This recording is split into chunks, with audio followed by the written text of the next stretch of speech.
Hey. All right. So let me just say that one more time since at the beginning, now that we're recording, I can say that again. Welcome everybody to our Lenten Wednesday nights Google Hangout on water.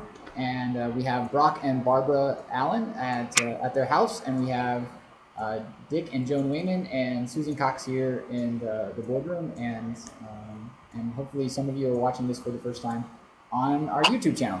But tonight we're going to kind of continue talking about water, and we're going to kind of focus on the sacredness of water.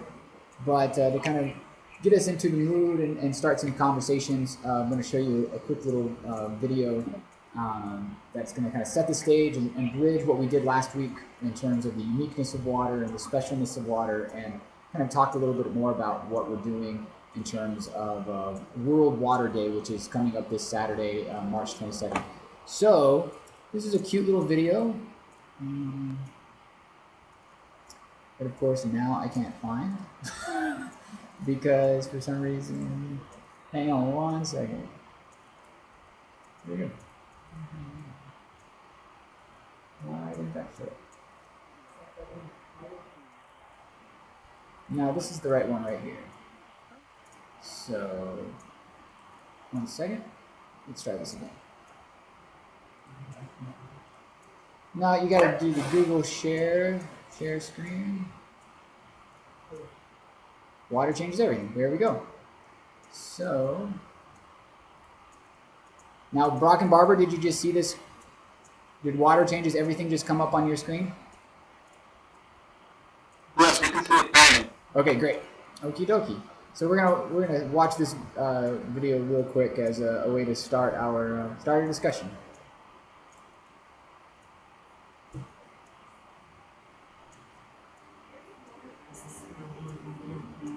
Seriously, crisis. Nearly 1 billion people live without clean drinking water. It's happening all over the world, especially in developing areas of sub-Saharan Africa, Southeast Asia, and Latin America. It's a water crisis because it starts with water.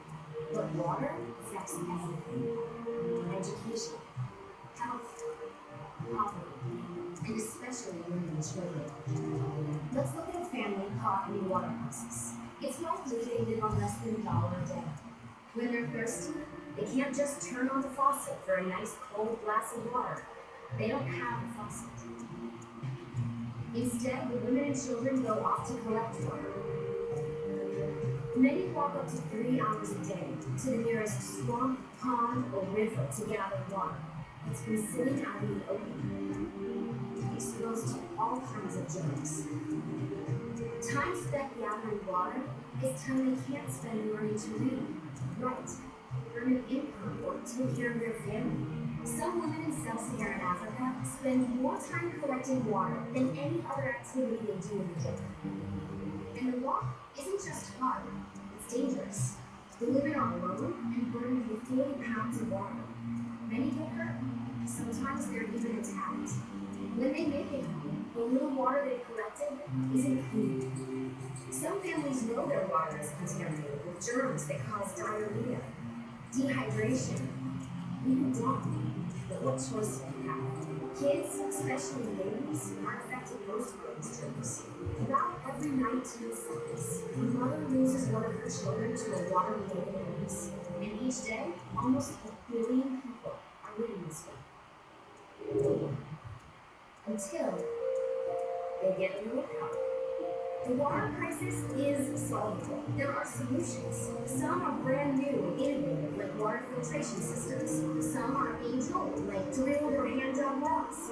These solutions bring clean water much closer to the people who need it. A safe water project in your village restores hours each day of a person's life. This time, it's opportunity. It's freedom to go to school and get an education, to work or start a business, to raise a family.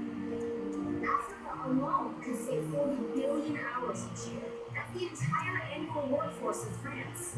Clean water means less disease. That's less money spent on medicine, which means more money for books and school uniforms. And if the water project is built near a school, it can increase attendance, especially among young girls. The water crisis is vast, but we can solve it. Just $20 can provide one person with access to a clean water project in their village. And this will mean more than clean water. Because water changes everything. Join us.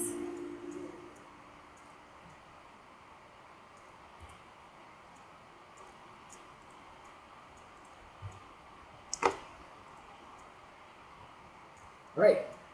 So what do you think, Brock and Barbara? I actually thought of you when I saw this video today, and I was after Brock and those of us who gathered for our noon Bible study. I actually thought of Barbara because you spent your life in education, and just sort of the aspects of water and the impact that it has on educating people. So I just thought of you. What did you think about that? You're on mute, girl. Right. It's certainly necessary for the student, the learner, to be present and open to the opportunity to learn. It's a life force. Yeah. What do you, when you say that water is a life force, what do you mean by that? I mean, it enables life.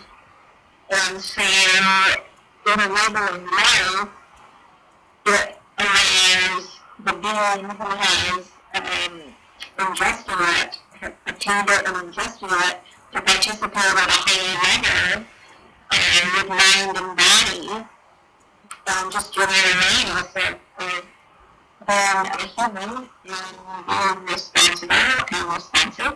Yeah. Yeah. What does y'all think? What does y'all think of it? I was wondering if we're talking about education, a lot of schools do school food programs and so forth. Is any of them involved with water? Are they providing water or showers for kids? In Africa or here in the States? Here. Do you know that answer, Barbara? I couldn't hear the question.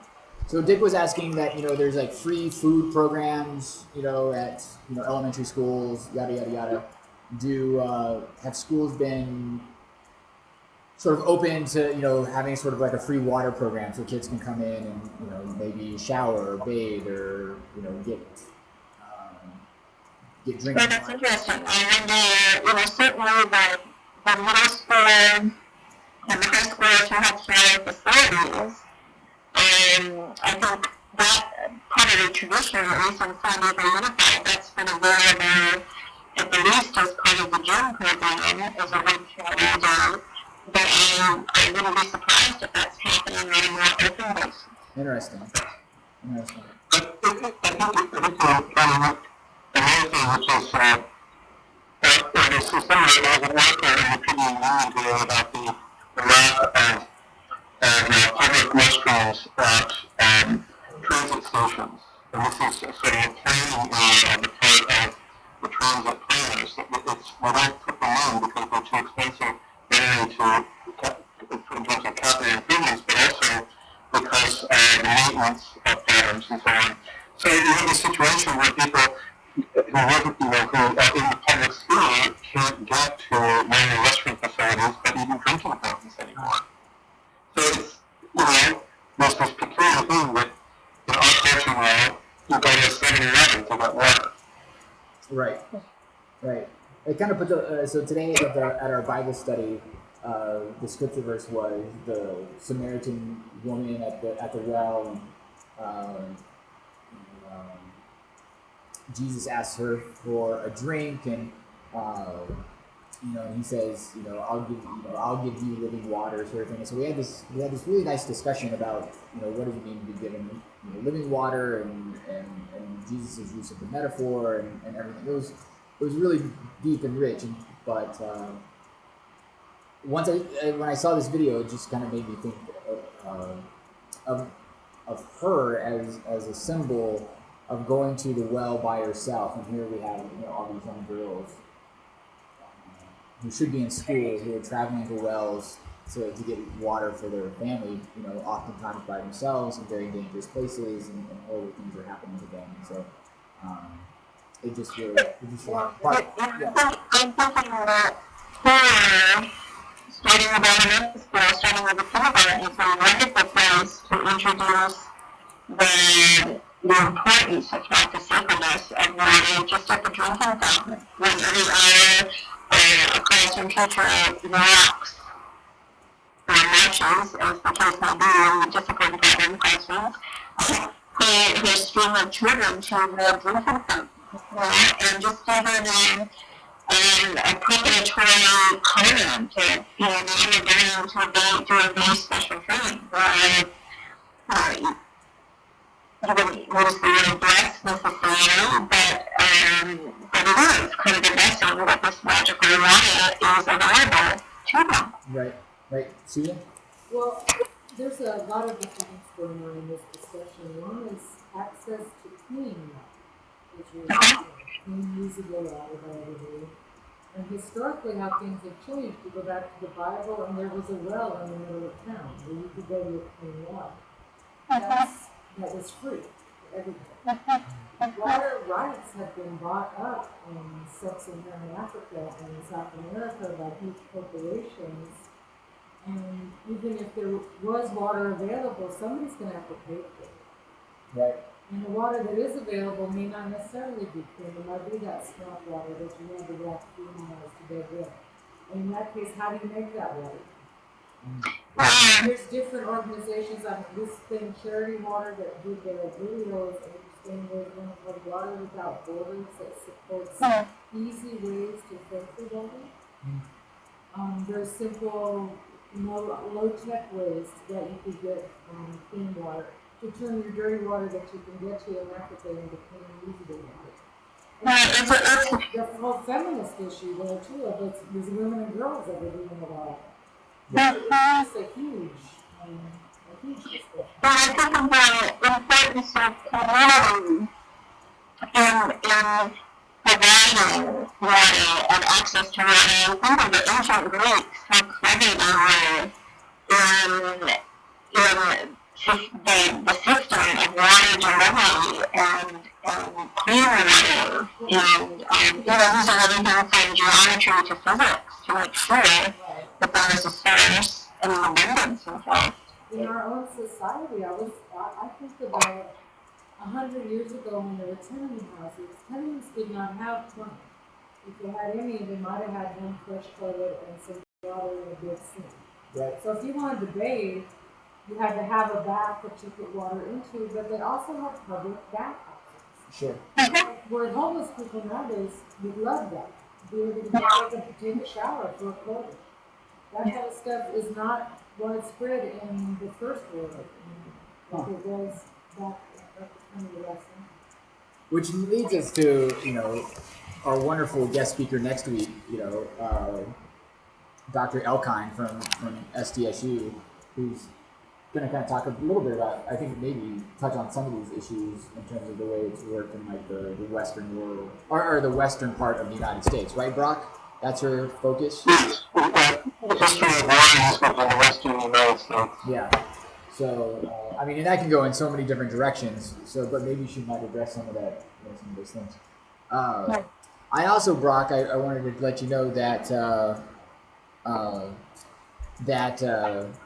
I also found a video. If we have time at the end of this, I'll show you the video that my colleague was talking about from the Japanese sort of a New Age spiritualist who did an experiment on praying over water and changing them. I was talking to Brock about that during Bible study.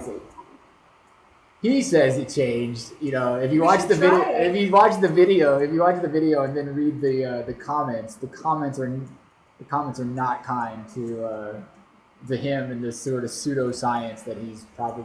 Have you seen these? So I don't want to get too much because I do want to move into the PowerPoint here in a second in the presentation. But so I was talking to a colleague about how we're doing like the sacredness of water tonight and how we're studying water, and she said, oh, well, you're going to show them the YouTube about Dr.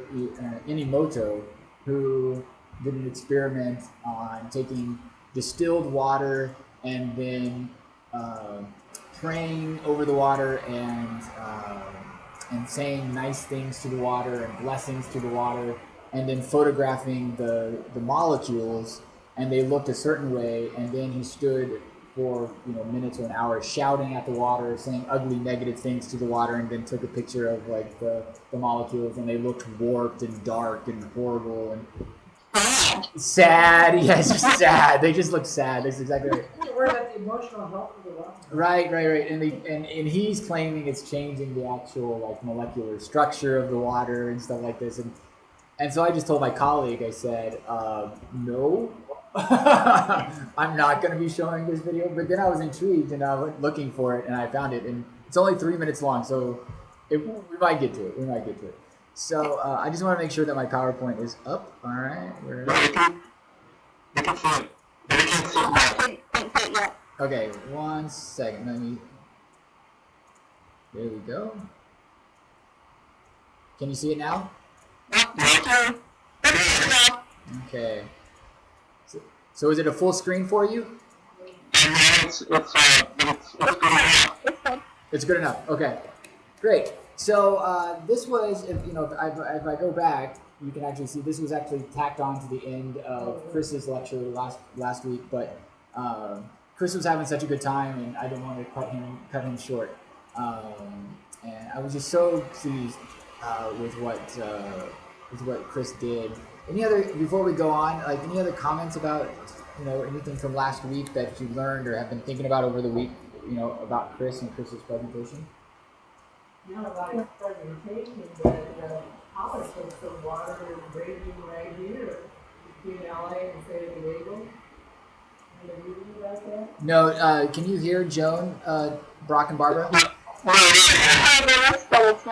Okay, so she just said that she hadn't really thought much about Chris's presentation, but she had been thinking about water this week because of the politics of water, particularly what's going on between San Diego and LA. Go ahead, Joan. Can you hear now? Yeah. Okay. I always mix them up. I think metropolitan refers to the LA, which controls the distribution of water coming down from Northern California, and the county, San Diego, is referred to as the authority. And so we depend upon LA, the metropolitan, to turn our faucets on or off, and they control the first place. So San Diego is saying metropolitan is going to be charging us for years and years, it's a rebate, and LA is saying, no, we don't, we're using our pipes, wheeling rights is what they call it. So this has been raging on for a long, long time. Huh. But the distribution of water is fascinating in California. We went up to Chico for the presentation up here. And we can get 80% of our water here in San Diego is imported. From the snow melt in the Sierra Nevadas to what's raging now, the Delta, Sacramento, San Joaquin River Delta, beautiful wetlands up there at San Francisco. How do we balance all this and the endangered smelt get into it? So it's fascinating, and if you go up by a lot of places, you can see the All-American Canal, where this huge big canal is bringing water down here to us. And it's deep, it's fast moving, people drown in it, there's cars that have gone into it, never been retrieved. But it's really fascinating how they move that water around, and now we're fighting over it, and we have been for generations. But the next big political controversy is going to be over surface water, riparian rights, versus groundwater. The water that's stored underground, and how much can we pump up, and that's raising the Laredo Springs with the grapefruit orchards. Huh. The surface water is highly controlled. You hold a toothpick surface water, you might get involved with, all right, no restrictions on pumping up groundwater. That's fascinating. Yeah, no, I'm So sure. I'm there's a sure. lot of politics, especially here. Yeah, and I'm sure. Yeah, I just want to mention this because I know we're recording this. But we can bring our verified. Okay. Joan, maybe you should. Do you mind switching over here No, so I you can can- get closer no, to I'll the leave microphone? over and It's okay. It's okay. Yeah, this side, maybe. Well, the microphone. I would just sit right there. Right there? Right there. There you go. Right. Thanks, Brock. I appreciate that. And again, I think what Joan was talking about would be, a lot of what I think Dr. Elkine can talk to us about next week. So, but tonight we're going to talk a little bit more about the sacredness of water and how it's looked at in different different faiths and over history and such. And on Facebook, there was a wonderful article that I posted last week, which I can't recommend enough as just sort of a primer. It's called just Drops of Water, and if you go to the church's website, if you go to the church's Facebook page, the PDF is there, or I'll be happy to send you the link to it. And some of this comes from that, but others of it comes from my own sort of research and stuff. But the wise person loves water. So I thought we would start. That's the founder of Taoism, Lao Tse, said that in the 4 centuries before Jesus was born. So I thought maybe we could start by just going around and saying, like, what is one thing that we love about water? And so, Barbara, Brock, you want to start? What is one thing that you love about water? Brock is going to get his notebook to take notes. The one thing I love about water, there's something I love about it, whether it's the thirst quenching or the washing, cooling of the face. It's probably both those things. The life that it brings, either in the form of liquid refreshment or kind of a revitalization on the skin. So refreshment and revitalization. Brock, what do you love about water? What's one thing?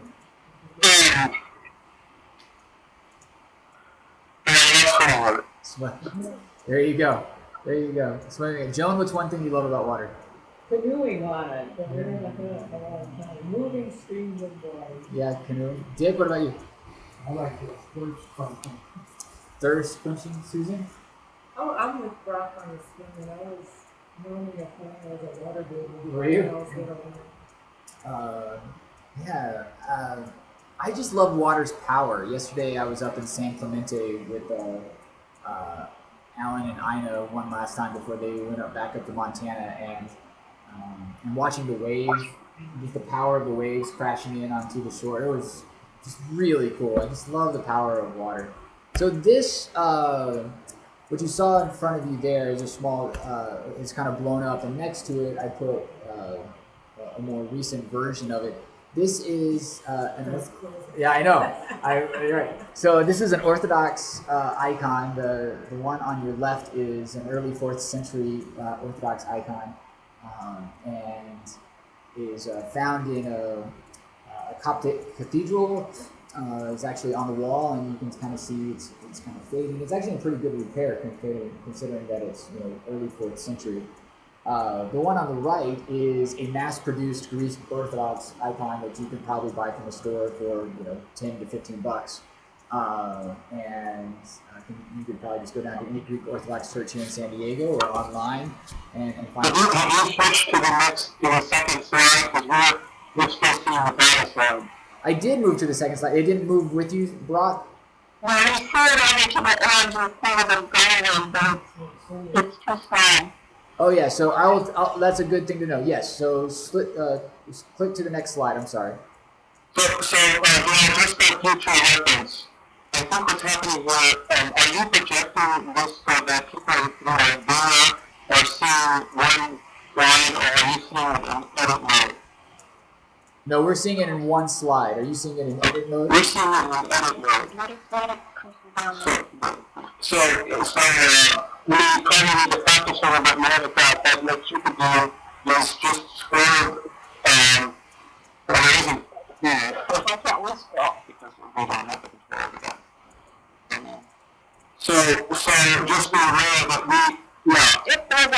Well, yeah, I think that's it, yeah. But then you're having to switch back and forth between the editor and the projection, right? Right. But we can still see it. Is there water? It's something else showing us the projection, but I don't think we'll have to take time to figure it out. That's what I thought I was showing you. Yeah, that's better. You could show that to the audience, and then kind of, then we would see the editor and we would provide it to the editor, but we would never see you scrolling through the editor. Right. So right now, what are you seeing right now, Brock? Okay. And now are you back to the PowerPoint? And then, the switching. So I was just going to suggest that, you could just go ahead. So I suspect that PowerPoint is playing a trick on us, and you're seeing the editor. Are you seeing the editor? We're on the editor right now, yes.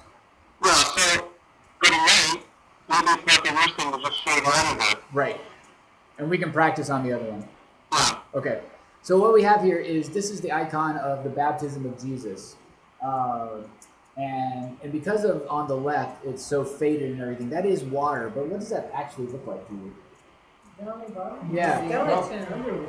Yeah. No, it's supposed to be the River Jordan, but I think, Joan, you're absolutely right that this is an allusion to the idea that when a Christian is baptized, they are reborn and they participate in Christ's death and resurrection. So they're coming up out of the tomb. They're coming up out of the grave. That is a body. So on the right-hand side, the fisherman, that's very much a fisherman. It's just a guy who's fishing. But on the left-hand side, those guys are creepy. Yeah. They are kind of Day of the Dead kind of guys. So also notice here, so one, we have Christ, the people, so it's the idea of looking at the icon, and when we are baptized, we participate in Christ's death and resurrection. And on the left-hand side, the older one, that definitely is very clear. It would also, the fact that we're being reborn.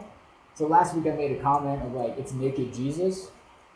There's a reason why it's naked Jesus. What clothes do you have on when you were born? Yeah. Exactly. So the artist here who made this icon is making a point to say that when we're reborn, we truly are being reborn into a new body, into a new spirit and a new soul, and it's very. I think it's very pronounced. On the right-hand side, of course, we can't have naked Jesus walking around.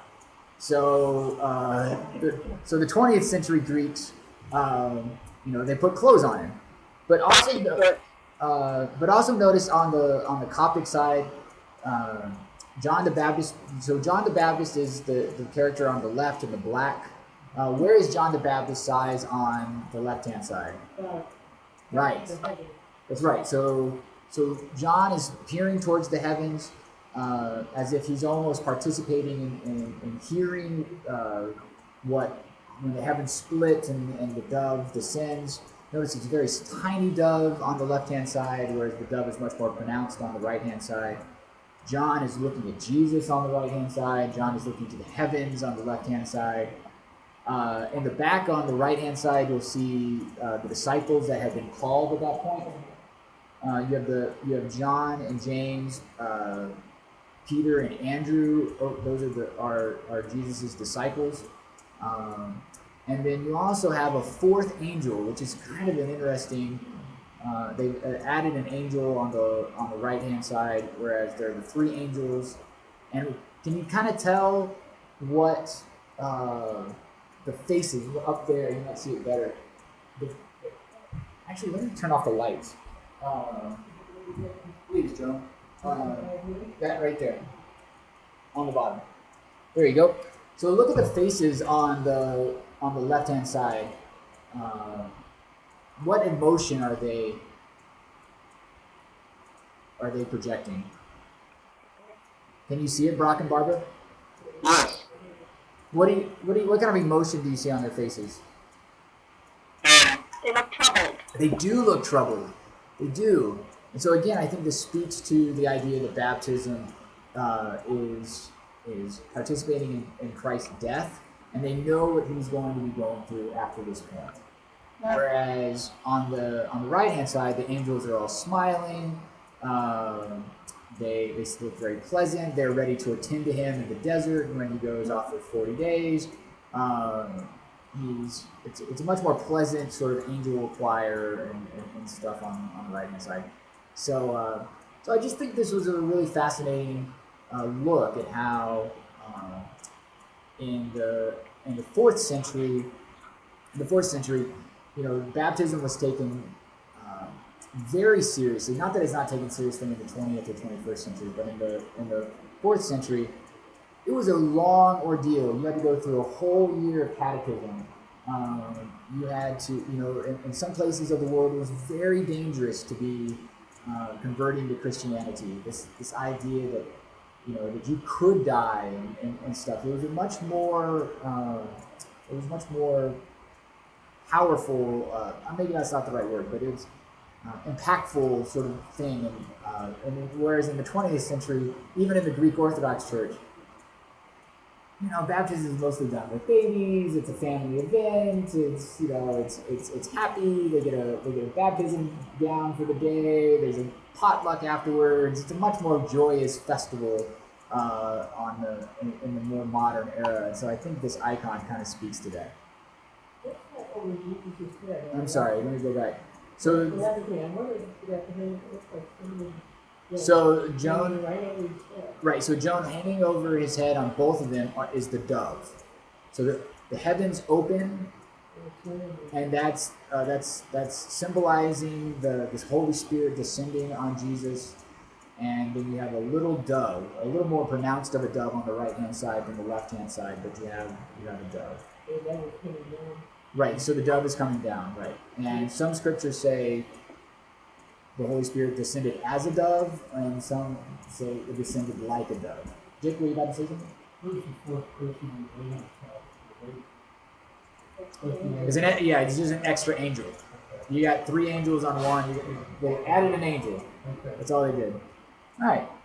So Barbara and Brock, did you change slides? We're moving along. That's great. So I found this very fascinating. So in the water is a very, very important image and an aspect in the Bible, and it's mentioned 719 times in both the Hebrew Bible and the New Testament, which is less than God and Jesus and heaven and love. But I love the fact that it's more than words: faith, hope, prayer, justice, wisdom, grace, or blood.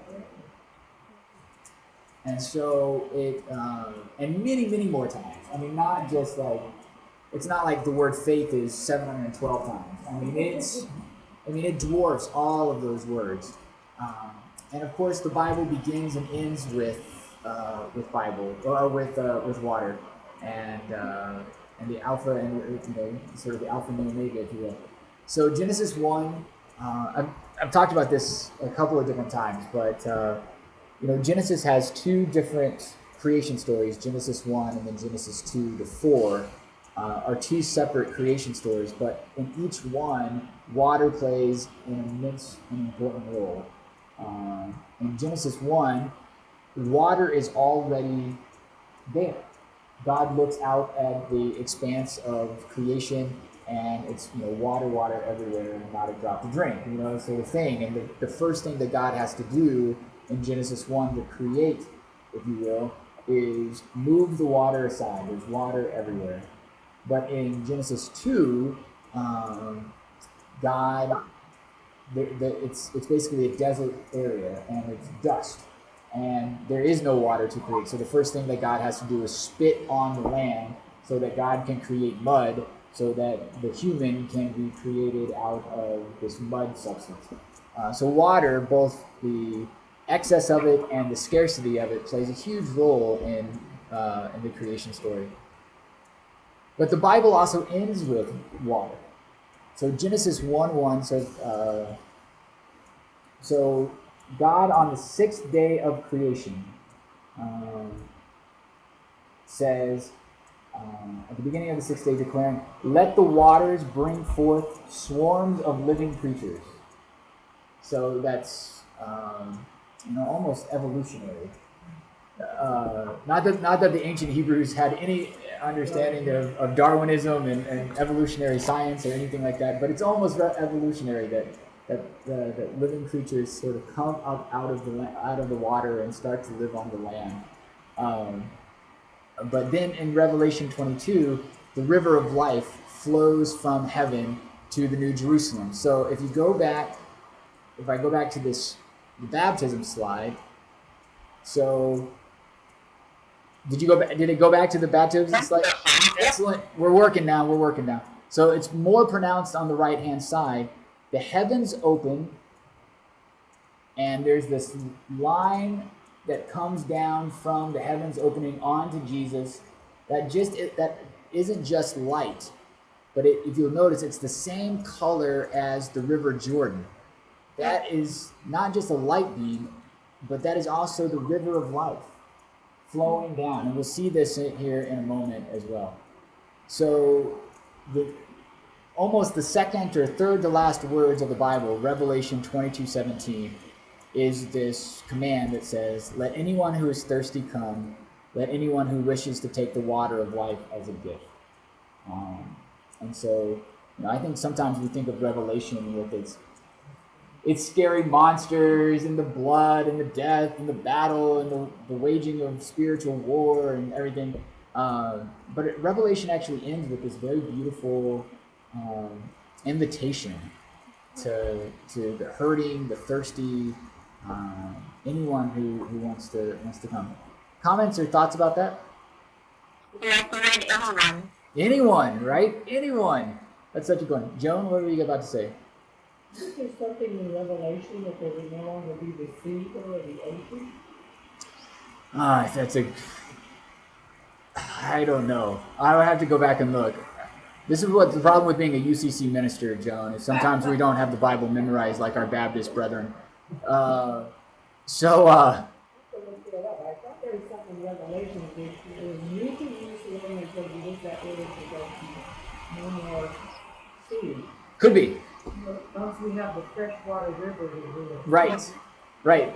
So I've shown this picture before. This is the apse in San Giovanni. And this is just a wonderful sort of image that kind of combines both the Alpha and the Omega, the Old Testament Hebrew Bible with the New Testament theology. It's all encapsulated in this one picture. So you have the heavens where Christ is seated on the throne. There is the river of life flowing out from him. Like again, you see the dove, and that comes down. That's the water flowing down over the cross, which is the bridge between the heavenly realm and the earthly realm. You have water pouring out onto the sides of the cross down into the four tributaries. These are the four waters, bodies of water that are the borders to the Garden of Eden. If you're familiar with the Psalms, you have the deer who pant and thirst for the water. You have, and then that flows then down into the earth, into this water down to the very bottom of the apse, which is, the River Jordan, which is full of fish and animals and fishermen and people. It's just this wonderful image that kind of combines Genesis and Revelation with New Testament theology. Any questions or thoughts about that? San Giovanni. Brock? One thing I have is that for us, it's probably in both in a kind of advanced technological civilization, a threat of not having water is probably not on our minds as much as it is for many other people in the world today, but also particularly the desert dwellers that are reading the Bible. But you just make a miscalculation when you get out in the desert and you think you're going someplace and you're in the right place and there's no water for the next day. Sure. Well, that's really scary. That's happened to me once or twice in a hiking expedition. and in my case, I was with my dad, and it was kind of a life or death situation, basically. Right, right. Which, the excellent point. And if, so this is a picture of the Alexander River in Israel. This picture was taken in 2010 by a friend of mine who went to Israel on just sort of an expedition. He kind of spent 2 months in Israel, not just going to Jerusalem, but really, going around the entire country. And he was sort of an amateur photographer and sort of eco justice nut. And so he sent back all sorts of pictures of fields and rivers and stuff. So I thought this was a wonderful picture. I think so many of us think of Israel as a dry place, but there are these beautiful oases and these beautiful rivers that kind of run through it.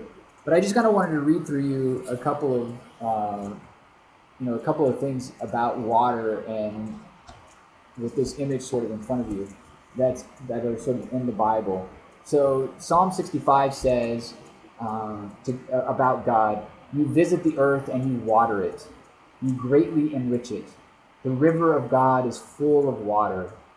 And Job's friend Eliphaz says that God must be good and just because God gives rain on the earth and sends waters on the fields. And then when the Israelites are crossing the desert after leaving Egypt, and they're on their way to Sinai, they complained that they were thirsty, and God told Moses to go to Horeb and strike the rock, and the water will come out of it so that the people may drink. Different prophets used water as a symbol of God's mercy. The prophet Joel proclaims, "O children of Israel, be glad, rejoice in the Lord your God, for he has given the early rain for your vindication. God has poured down on you abundant rain, the early and the later rain as before." And then the prophet Isaiah talks about water as being a blessing from God. In chapter 41 of Isaiah, he kind of mixes water metaphorically and literally when he writes, "When the poor and needy seek water, and there is none, and their tongue is parched with thirst, I, the Lord their God, will answer them. I, the God of Israel, will not forsake them. I will open rivers on the bare heights and fountains of the midst of the valleys. I will make the wilderness a pool of water and the dry land springs of water." Not too bad, eh? But lest we forget that God was not in the Bible, particularly in some of the Hebrew Bible stories. When you walk through sort of some of the stories about Israel's lack of faithfulness to their part of the covenant, sometimes water was also seen as judgment by God and God's displeasure. Like Noah, which I almost showed the trailer to I almost showed the trailer tonight to start with of the Russell Crowe movie, and kudos to, again, he's becoming my new favorite pope. But Russell Crowe wanted an audience and a photo op with Pope Francis today. The Pope declined.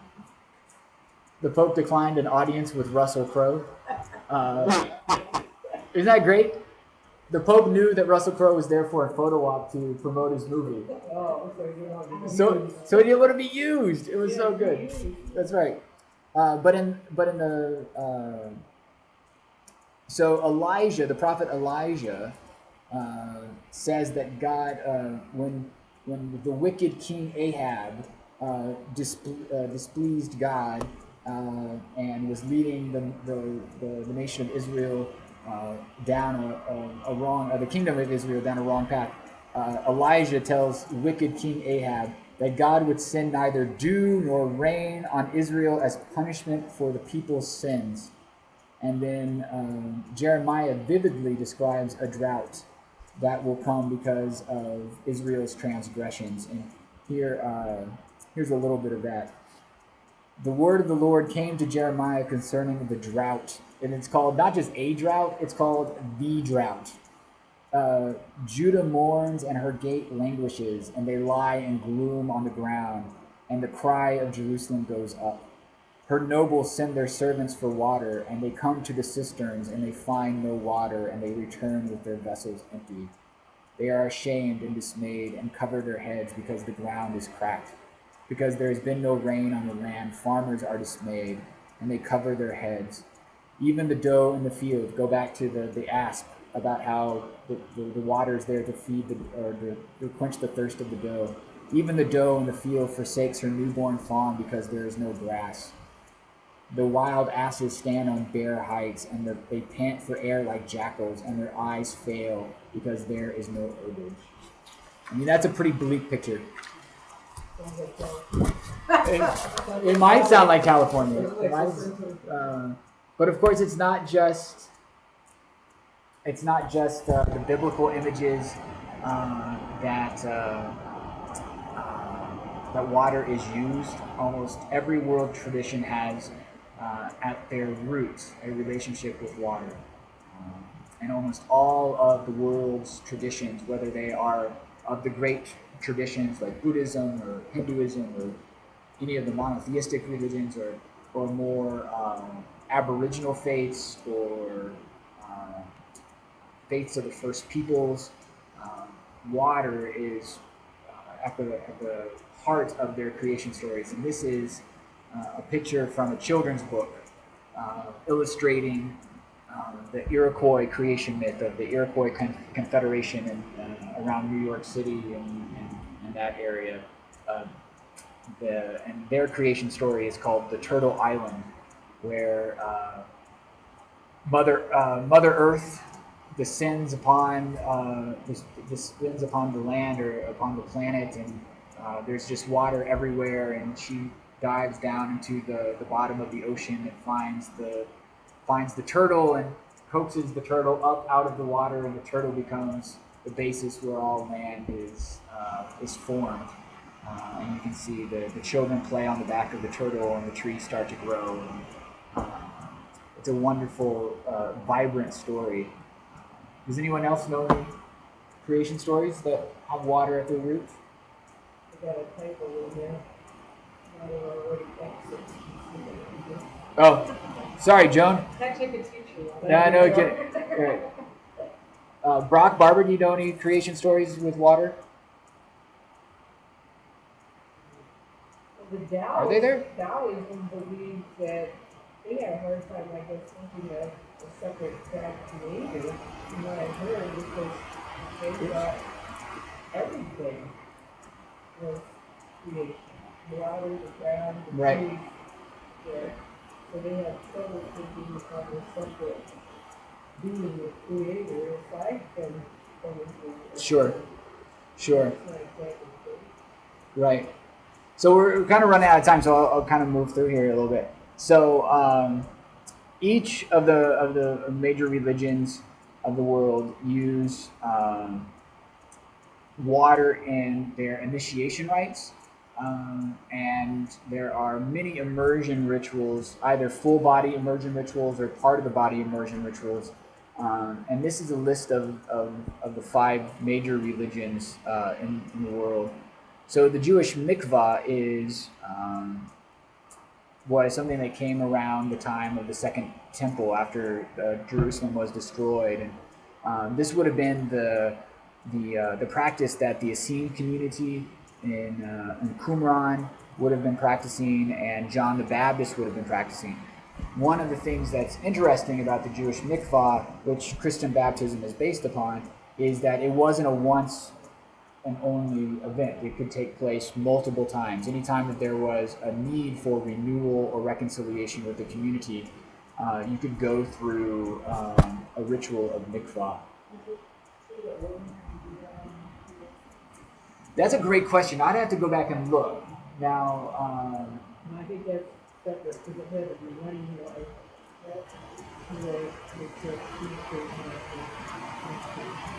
yeah. But it could be So I'd have to go back. I'd have to look that up, but I'm not 100% sure, Susan. Of course, Christian baptism. We talked a little bit about The Muslim wudu is, if you watched any videos on the pilgrimage to Mecca or anything like that, you'll see ritualistic cleansing before prayer, and the one that is vigorous is the one that is before the Quran at their prayer services. I think we've all seen, on National Geographic or something, the Kimba Mela, which is the bathing in the Ganges, which every Hindu, their goal is to do that at least once in their lifetime. And then there's the Dana ceremony, which is a water blessing ceremony. I'm going to skip ahead to this slide. So this it's a smaller picture, but hopefully you can see it. This is the Buddhist shrine at Wakayama, Japan, which has I think it's pronounced Naki Falls behind it.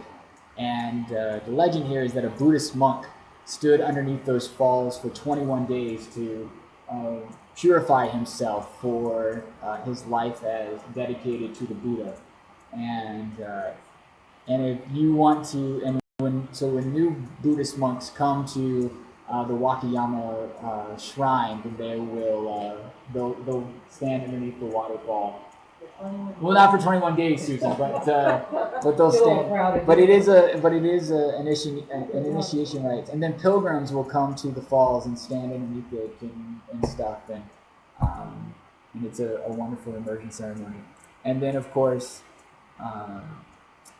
many shrines and temples and monuments have been built near water. These are pictures of Lourdes, France. And there's a picture of a gentleman being baptized at these divine waters where it said that the Holy Mother appeared to a young woman in the waters, and miracles of healing had taken place. And so pilgrims come to the Lourdes every year, thousands and thousands of them, to be baptized in the waters of Lourdes. But I found this very interesting fact at the bottom, that so the pontifex, the Latin name for the Pope, actually derives his name from the Roman position of the person who would have been in charge of the water use in Rome. Did you know that, Brock? I felt like you would be a person who would know that. We're not hearing you. I don't know. Brock, Barbara, are you there? Let's dump the Boxster. What? Yeah. That's never happened. You don't do it. You did not know that. You did not know. So yeah, Pontifex Maximus is Latin for the master bridge builder, and he would have been in charge of the water coming in and out of the aqueducts into Rome and such. So, I'm sorry. Yeah. So yeah, that's a great point. Joan. Then he would have been. He would be in charge of the living water then. So here's are two quotes that I found concerning water. So any other questions, comments? I know I ran through that, but we got to 8 o'clock. So. I just think it comes back to remembering to one of the themes of living with less water. That I think Muslims are allowed to substitute sand for water for the ablutions before prayer and during the prayer. Sure. Yeah, if water isn't available, right? All right. That's an interesting point. Yeah. Does anyone know what percentage of the human body is actually? I was just thinking of it. So 97. Is water? It's 96. I always remember an old Star Trek episode that you were on the planet and the natives on the planet called us ugly bags of mostly water. yeah, So I don't. we are mostly water. We are mostly water, and according to Chris last week, mostly parasites too. And vegetables. Yeah, we're just or bacteria. Swamp people. I wondered about that. Water and bacteria, is that what we are? We're just water and bacteria. Swamp things. Right. And salt. And salt, right. Well, but the bacteria are not necessarily parasites. to have a commensal relationship. Right, but no. symbiotic relationship. No, you're absolutely right. I misspoke by calling them parasites. That's right. No, it's okay. So yeah, any other questions? Or I think between what Chris did last week and this, I just love the relationship between the scientific and the sacred part of water. And I got that, what you posted on Facebook. yeah, yeah. No, I highly recommend that if you have an opportunity to read it. What's on the Facebook page is it really goes much deeper into what we were able to talk about tonight. To the Indians and how they protected the water. Right. Right. So yeah, no. Much of the battle of the West with the Indians was, being able to protect their water sources and such, and it wasn't just because of the livelihood of it. They didn't feel they owned it; they just had to protect it. Sure. It's really fascinating to look at maps of regions of like pre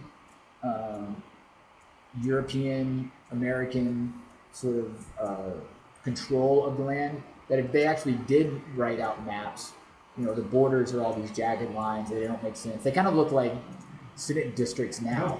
But once European Americans came over and took over the land, everything's a square, and it's nicely parceled out for selling. To be able to sell and stuff, it's just parceled out. But part of that comes down to feeling a sense of ownership and like we're gonna mold the land to our own devices, sort of thing. I wanted to end. I know it's 8:05, but if you got 3 more minutes, I wanted to end with this last as a closing prayer. I just sort of love this. Are you? It is. It is. Now, let's see if this is good. Brock and Barbara, can you hear that? Yes. Excellent.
I think it's more. I don't know, Joan. More. I think it's just the idea that God is. God's moving the water out of the way so the people can. I mean, it's the Exodus story is what the. Yeah, it's the. It's this, right. Right. And then it's tied with baptism. Yeah. African American spiritual. Yeah. There we go.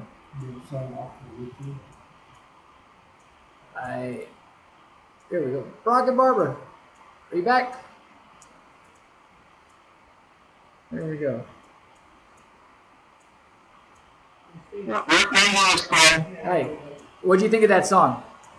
Well, we were having any difficulty writing the song. We'd love to, get a copy of it from you sometime. Will do. With the cadence, and we were moved by that some of the evidence were lost. We do. We do. Well, hopefully we'll work out the kinks, next time. But I appreciate y'all. You want to turn on the lights, Joan, behind you? There we go. But we'll say au revoir and thanks to you as well. Thank you. Have a great night, you two. All right.